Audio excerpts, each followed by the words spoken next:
Hello guys. तो कैसे हैं आप सब। स्वागत है आपका मेरे चैनल मिस्टीरियस वर्ल्ड में। आज मैं एक और नई हॉरर स्टोरी के साथ आपके सामने आया हूँ, जिसके लिए आप लोग तैयार हैं। तो ये जो कहानी है ये शुरू होती है प्रिया नाम की एक लड़की से। प्रिया जो कि होती है वो मिड टर्म में कॉलेज में एडमिशन लेती है। मिड टर्म यानी मतलब स्टार्टिंग में वो एडमिशन नहीं ले पाती है किन्हीं कारणों से, तो वो 2-3 महीनों बाद कॉलेज में एडमिशन लेती है। कॉलेज में जब वो जाती है अपना सामान वगैरह सब पैक करके, उसके बाद वो अपना सामान वगैरह लेके अपने उसको हॉस्टल में रूम अलॉट कर दिया जाता है।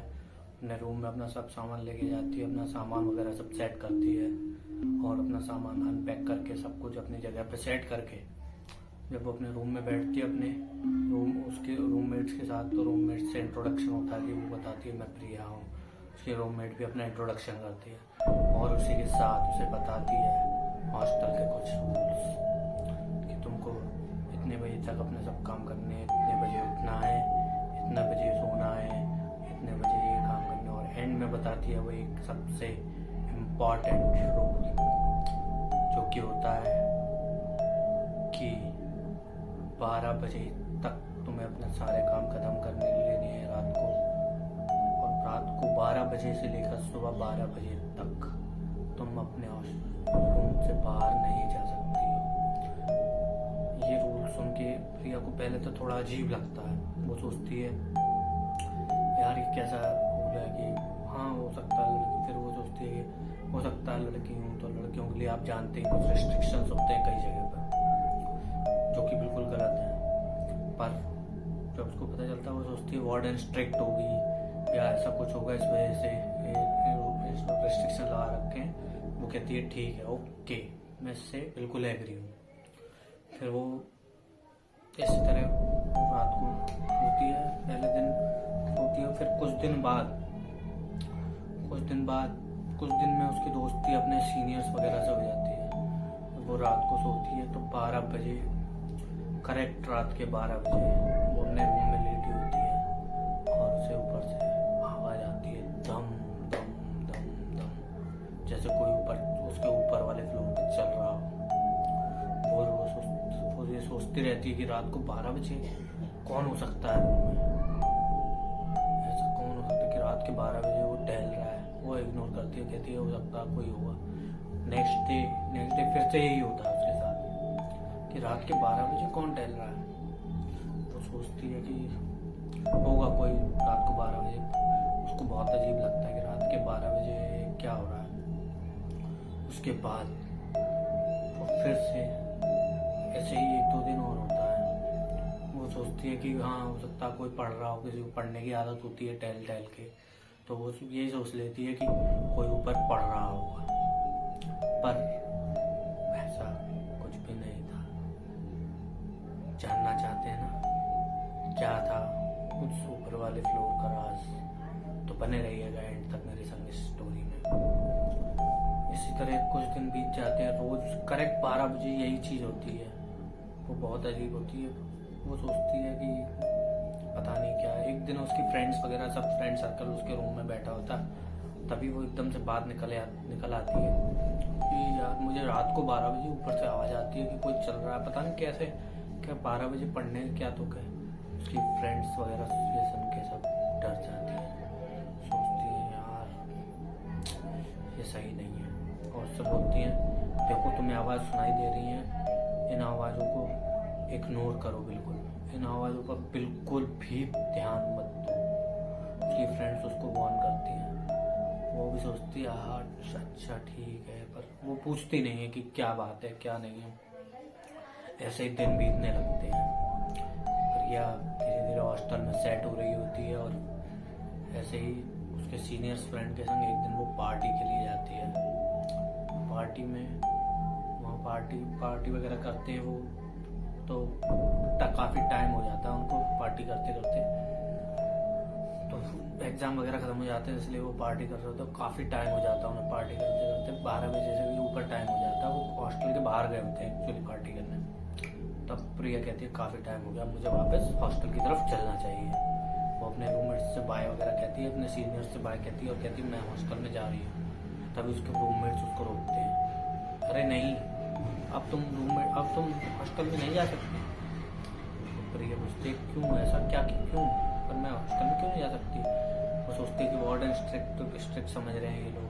कहती है वार्डन स्ट्रिक्ट नहीं है, वार्डन से मेरे काफ़ी फ्रेंडली रिलेशन हैं, वो काफ़ी अच्छी है, वो मुझे अलाउ कर देगी, मैं चली जाती हूँ। 12 बजे तो क्या हो गया, वो मुझे अलाउ करेगी, मैं चली जाती हूँ। पर उसके सीनियर से कहते तुम्हें कुछ पता नहीं है कि वार्डन की कोई बात ही नहीं है, तुम्हें लगता कुछ पता ही नहीं है। प्रिया कहती है ऐसा क्या है, कहते कुछ भी हो पर तुम अभी मत जाओ, हम अब तुमको सब कुछ बता दें। प्रिया कहते ठीक है मैं अभी नहीं जाती हूँ, मैं सुबह मॉर्निंग में जाऊँगी। इस तरह प्रिया रुक जाती है। फिर उनका सर्कल पूरा बैठता है और वो बात करते हैं किसी तरह। तो प्रिया पूछती है ऐसा क्या है मुझे अब बताओ। उसको आउट ऑफ, वो एक ऐसी लड़की है क्यूरियस है जिसको मतलब वो इंटेलिजेंट लड़की है, उसको जब तक वो आंखों से नहीं देखते उसको किसी चीज़ का भरोसा नहीं होता। तो अब वो उसको बताते हैं कि ये कहानी है उस एक वार्डन की जो इस वार्डन से पहले इस हॉस्टल में हुआ करती थी। वो वार्डन काफ़ी स्ट्रिक्ट और सख्त थी, वो मतलब काफ़ी रोक टोक करने वाली बच्चों पर, काफ़ी चीज़ें इस तरीके की करने वाली कि सब पे रोक टोक लगाने वाली स्ट्रिक्ट टाइप की वार्डन थी वो। और उसने वो एक रूम में सुसाइड कर लिया था हॉस्टल के, और तब से उसकी आत्मा वहाँ भटक रही है। वो जो रूम होता है और कोई नहीं, प्रिया के जस्ट ऊपर वाला रूम होता है जहाँ से उसे धम धम धम की आवाज़ आती है। इसको सुनकर प्रिया समझती है यार ये तो ऐसी स्टोरी फैला रहे हैं, धम धम की आवाज़ कोई करता होगा डराने के लिए, इन्हीं में से कोई होगा जो कर रहा होगा। प्रिया कहती है ठीक है, वो मतलब वो बिलीव नहीं करती उनकी बात पर। फिर प्रिया अपने अगले दिन नेक्स्ट दिन अपने हॉस्टल में पहुँचती है। रात होती है, रात को 12 बजे फिर उसको वही आवाज़ आती है। पर प्रिया अब क्यूरियस हो चुकी थी, उसने कहा मुझे तो देखना है कि ऐसा क्या है, कौन ये आवाज़ें कर रहा है, मैं उसको ज़रूर देखूंगी। प्रिया उसको देखने के लिए जाती है, सीढ़ियाँ चढ़ के ऊपर जाती है और उस रूम के बाहर जाके देखती है कि उस रूम पर ताला लगा हुआ है। उसके संग के जितने भी रूम है, उसके अगल के बगल उस रूम में जितने भी रूम है उसमें कोई भी नहीं रहता, पूरे फ्लोर पे बस ताले ही ताले लगे हुए हैं। वो सोचते जब ताला लगा हुआ है तो कोई ना कोई नहीं हो सकता, ये कुछ ना कुछ डराने के लिए करा जा रहा है। प्रिया वहीं बैठ जाती है और पूरी रात वहाँ बैठ के काटती है। कहती है मैं भी इनको दिखाती हूँ, देखो कुछ नहीं है ऐसा वैसा। वहाँ प्रिया पूरी रात वहाँ बैठ के काट देती है उन आवाज़ों के बीच। वहाँ पर काटने के बाद प्रिया अगले दिन अपने रूम पर आती है और अपने फ्रेंड से कहती है कि ऐसा तो कुछ भी नहीं है जैसा तुम लोग बोल रहे थे कि वहाँ ऊपर रूम में ऐसे वार्डन मर गए, जैसे सीनियर्स बोल रहे थे कि ये हो गया वो हो गया, वहाँ उसकी आत्मा भटकती है। ऐसा कुछ भी नहीं है, तुम लोग बस खामखा का हवा बना के रखा हुआ। उसकी फ्रेंड्स भी कहते हैं ठीक है तुम कह रही हो तो सच ही होगा, तुम क्यों झूठ बोलोगी, और तुमने देखा है तो तुम बता रही हो। इसी तरीके से एक दिन और बीत जाता है और प्रिया नेक्स्ट डे प्रिया और उसकी फ्रेंड्स सर्कल बना के बैठी होती हैं, मतलब अपने रूम में बैठी होती है। उसकी रूममेट्स वगैरह, उसके फ्रेंड्स वगैरह जो हॉस्टल के होते हैं उसके संग उसके रूममेट्स बैठे होते हैं। तभी जो प्रिया का रूम होता है वो कुछ इस तरीके से होता है कि पीछे उसके ये बेड है, उसके सामने विंडो है। तो प्रिया अपने बेड पे बैठी होती है और वो यूं ऊनो वगैरह कुछ तो खेल रहे होते हैं। तो जब प्रिया बैठी होती है, प्रिया की नज़र एकदम से खिड़की पर पड़ती है। उसके सामने खिड़की होती है जिससे बाहर का नज़ारा दिखता है। खिड़की पे वो देखते हैं कि कोई तो है, बहुत ही क्रीपी सा, बिल्कुल अजीब सा, और जो कि उल्टा लटका हुआ है, जिसको देखकर प्रिया की चीखें निकल जाती हैं और उसके रूममेट्स वगैरह घबरा जाते हैं। क्या हुआ प्रिया, क्या हुआ? एकदम से मतलब आप समझ सकते हैं कि जब कोई एकदम से चीख दे आपके बीच में बैठे बैठे तो क्या रिएक्शन हुआ। उस तरीके से उसके फ्रेंड्स वगैरह उसको पहले शांत करते हैं, उससे पूछते हैं क्या हुआ। कहते हैं मैंने वहाँ पर किसी को तो देखा। उसके फ्रेंड्स कहते हैं तुम वहाँ रात काट के आई इसलिए तुम्हारे दिमाग में ये वहम घूम रहे हैं।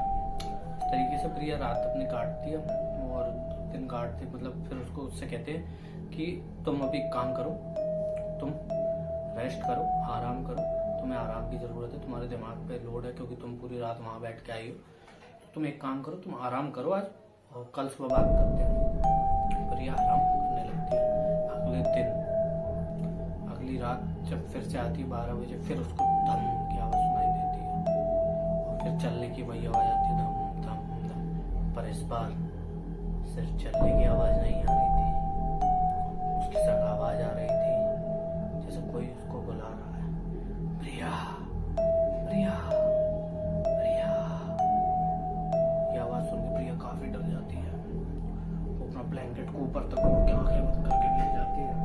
उसको ऐसा लगता है जैसे वो आवाज़ उसके पास आती जा रही है, दम दम दम दम दम।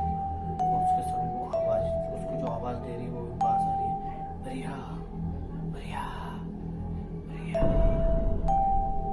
और उसको ऐसा लगता है कि उसके बिल्कुल सिर पे आँख खड़े हो गई हो और उसको आवाज़ दे रही। प्रिया सोचती है कुछ भी हो जाए मैं आँख नहीं खोलूंगी, आँख नहीं खोलूंगी, आँख नहीं खोलूंगी।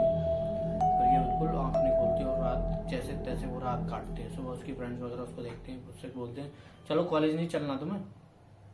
तो उसकी फ्रेंड्स वगैरह उसको कहते हैं कॉलेज नहीं चलना। उसको देखती है तो उसकी हालत बहुत ही ख़राब होती है, उसको बहुत तेज फीवर आ रहा होता है, उसकी हालत बहुत बुरी होती है। और ऐसे दिन मतलब दिन तो उसकी फ्रेंड्स वगैरह कॉलेज चली जाती है, आकर देखते हैं फिर भी उसकी हालत ऐसी होती है। उससे बोलते हैं तुम एक काम करो, तुम कुछ दिन के लिए अपने घर चले जाओ, वहाँ पर जाकर रेस्ट करो, उसके बाद तुम दोबारा कॉलेज आना। वो प्रिया भी कहती है हाँ ये तुम सही कह रही हो, मैं कुछ दिन के लिए अपने घर चली जाती हूँ और वहाँ पे जाकर रेस्ट वगैरह करती हूँ। तो पर फिर उसके फ्रेंड्स कहते हैं तुम आज यहाँ रुको रात को, क्योंकि शाम हो चुकी है, अब तुम्हारे फैमिली मेम्बर्स भी नहीं आ सकते यहाँ पर और तुम भी नहीं जा सकती हो, तो आज रात को तुम यहीं रुको, कल सुबह होते ही तुम निकल जाओ। प्रिया भी कहती है हाँ ठीक है, मैं आज रात और रुक जाती हूँ यहाँ पर, सुबह मैं निकल जाऊँगी। उसकी रूममेट उसके संग सो जाती है और वो भी सो जाती है। और अगले दिन जब रूममेट उठती है तो देखती है कि प्रिया वहाँ पर कहीं भी नहीं है। उसका सामान वैसे का वैसा फैला हुआ है, मतलब पड़ा हुआ है, जैसे सामान था वैसे ही सामान रखा हुआ, प्रिया वहाँ पर नहीं है। वो सोचती है जैसे सुबह हुई, प्रिया काफ़ी डरी हुई थी, उसकी हालत बहुत ज़्यादा ख़राब थी, तो वो सुबह होते ही अपने घर के लिए निकल गई। ऐसे ही 2-3 हफ्ते बीत जाते। तो 2-3 हफ्ते जब से प्रिया गायब हुई थी, कोई भी दम की आवाज़ नहीं आ रही थी, कोई भी चलने की आवाज़ नहीं आती। वैसे उस कॉलेज में डेली आवाज़ आती थी और सबको सुनाई देती थी वो आवाज़। प्रिया के ऊपर वाले रूम में थी तो उसको ज़्यादा सुनाई देती थी, बाकी सबको भी आवाज़ वो सुनाई देती थी। तो प्रिया गायब हो जाती है, वो 3 हफ्ते हो जाते हैं। वो सोचते हैं घर चली गई होगी, उसकी तबीयत खराब थी। फिर एक दिन उसके फैमिली मेम्बर्स का कॉल आता है, मॉम डैड का कॉल आता है कि रोज़ की रूममेट के पास कि बेटा प्रिया का क्या सीन है, प्रिया कहाँ है, उससे बात, वो फ़ोन नहीं उठा रही, हमारा कॉल का आंसर नहीं कर रही है। उसकी रूममेट कहती है वो प्रिया तो कब की घर जा चुकी है। उसके मॉम डैड कहते हैं वो तो यहाँ पहुँची ही नहीं है। कब? वो कहती है उसको तो 3 हफ्ते हो चुके हैं यहाँ से जाए हुए। कहते हैं वो तो यहाँ पहुँची नहीं है। और इसी तरीके से मतलब उसकी खोज करते हैं वो काफ़ी, और मतलब कॉलेज वाले कह रहे होते हैं कि वो घर जा चुकी है, घर वाले कह रहे होते हैं कि वो कॉलेज में ही है, और इस तरीके से प्रिया को ढूंढा जाता है। सब परेशान होते हैं कि प्रिया पता नहीं कहाँ चली गई। उनको लगता है कि हो सकता है वो डर के मारे सुबह ही भाग गई हो, कहीं चली गई हो। पर जिस दिन उनका कॉल आता है उस रात को फिर से वही आवाज़ आती है, धम धम धम धम धम।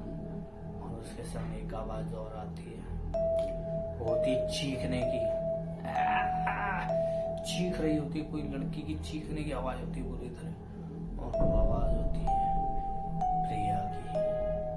प्रिया की पूरी तरह चीखने की आवाज आ रही होती है।